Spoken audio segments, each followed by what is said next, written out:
గ్రామీణ ప్రాంతాల్లోనూ పట్టణ ప్రాంతాల్లోనూ జర్నలిస్టులు లైన్ అకౌంట్ మీద ఆధారపడి తీసిన వాళ్ళు వేలల్లో ఉన్నారు. వాళ్ళందరూ కూడా అద్దె ఇళ్లలో ఉండి అట్లాగే పిల్లల చదువులు ఖర్చులు భారమై జీవన వ్యయం భారంగా మారి చెందిన కన్నా మారుతున్న పరిస్థితి మనం చూస్తూ ఉన్నాం. అలాగే హెల్త్ కార్డుల సమస్య కూడా మొన్న మధ్య వరకు కూడా ఉంది. ఇప్పుడు ఈ సమస్య కొంతవరకు పరిష్కారం అయింది. అట్లాగే రైల్వే పాసులు ఇవ్వట్లేదు. దశాబ్దాల నుంచి రైల్వే పాసులు ఇవ్వట్లేదు. అలాగే రిటైర్ అయిన జర్నలిస్టులకి 18 రాష్ట్రాల్లో పింఛన్లు ఇస్తున్నారు. పింఛన్లు ఇవ్వాలని చెప్పేసి కూడా మనం డిమాండ్ చేస్తున్నాం. మార్చి 3వ తేదీన విజయవాడలో జరిగిన ర్యాలీలో గౌరవ సమాచార శాఖ మంత్రులు పార్థసారథి గారు పాల్గొని మనల్ని అడ్రస్ చేశారు.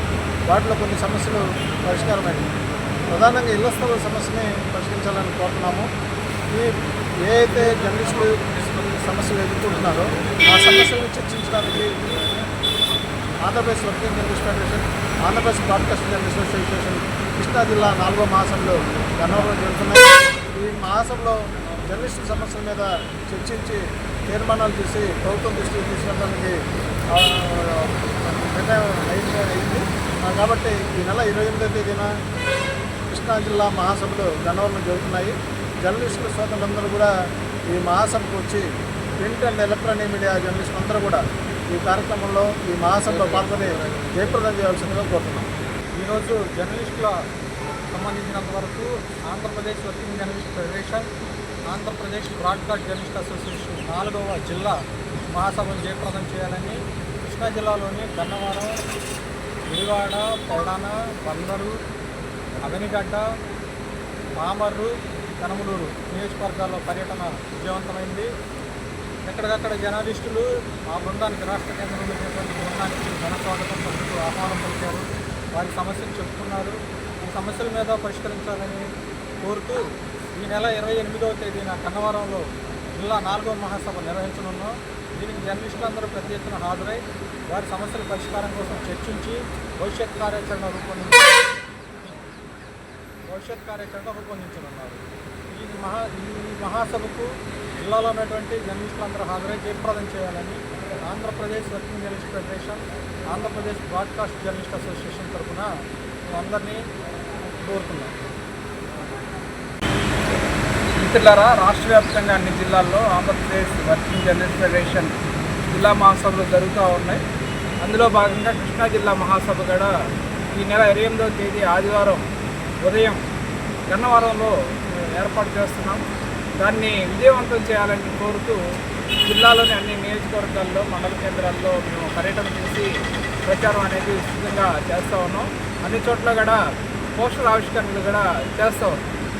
రాష్ట్రంలో జర్నలిస్టు సమస్యల్ని ఎలుగెత్తి చాటేది అతిపెద్ద సంఘంగా ఉన్నది Andhra Pradesh working journalist federation. APWJF అతిపెద్ద సంఘంగా ఉంది, ప్రభుత్వ గుర్తింపు సంఘంగా కూడా ఉంది. అట్లాగే బీజేఏ ఆంధ్రప్రదేశ్ బ్రాడ్కాస్టింగ్ జర్నలిస్ట్ అసోసియేషన్, అంటే వీళ్ళు ఎలక్ట్రానిక్ మీడియాకి సంబంధించిన జర్నలిస్టులు కూడా దీనిలో ఇన్వాల్వ్ అయి ఉంటారు. ఈ రెండు సంఘాల ఆధ్వర్యంలో రాష్ట్ర వ్యాప్తంగా అన్ని జిల్లాల్లో మహాసభలు జరుగుతూ ఉన్నాయి. నూతన కార్యవర్గాన్ని ఎంపిక చేసుకొని మరింత ఉత్సాహంతో జిల్లాల్లో సంఘాన్ని బలోపేతం చేయడానికి మేము విస్తృతంగా పర్యటన అనేది చేస్తాం. జర్నలిస్టు సమస్యలు పరిష్కారం కావాలంటే కేవలం ప్రభుత్వం దృష్టికి సమస్యల్ని తీసుకెళ్ళడమే కాదు, మనం అన్ని చోట్ల కూడా ఐక్యంగా ఉద్యమించి వాటిని పరిష్కరించుకునే దానికి ఉద్యమాలు అనేది చేయాల్సి ఉంటుంది. ఈ నేపథ్యంలోని విలేకరులందరినీ కూడా, ప్రింట్ అండ్ ఎలక్ట్రానిక్ మీడియా జర్నలిస్టులందరినీ కూడా ఐక్యంగా ముందుకు తీసుకెళ్ళడానికి ఈ మహాసభను అనేది ఏర్పాటు చేశాం. ఈ నెల 28వ తేదీన జరిగే మహాసభలో మీరంతా కూడా విస్తృతంగా పాల్గొని ప్రింట్ అండ్ ఎలక్ట్రానిక్ జర్నలిస్టులంతా కూడా పాల్గొని విజయవంతం చేయాలని చెప్పేసి రాష్ట్ర కమిటీ తరఫున నేను ఎంబీ నాదన్ నా పేరు, రాష్ట్ర కమిటీ తరఫున మీ అందరికీ కూడా విజ్ఞప్తి చేస్తాం. ఏపీడబ్ల్యూజేఎఫ్, ఏపీబీజేఏ తరఫున మీ అందరికీ కూడా విజ్ఞప్తి చేస్తాం. ఏపీడబ్ల్యూజేఎఫ్ కృష్ణా జిల్లా మిత్రులారా, ప్రింట్ అండ్ ఎలక్ట్రానిక్ మీడియా ప్రతినిధులందరికీ విన్నపం. ఈ నెల 28వ తారీఖున కృష్ణా జిల్లా గన్నవరంలో ఏపీడబ్ల్యూజేఎఫ్ అండ్ ఏపీబీజేఏ కృష్ణా జిల్లా 4వ మహాసభలు గన్నవరంలో జరగబోతున్నాయి. కృష్ణా జిల్లా యావత్తున్న మన జర్నలిస్ట్ మిత్రులంతా ఈ మహాసభలకు హాజరై జయప్రదం చేయాల్సిందిగా కోరుతున్నాను.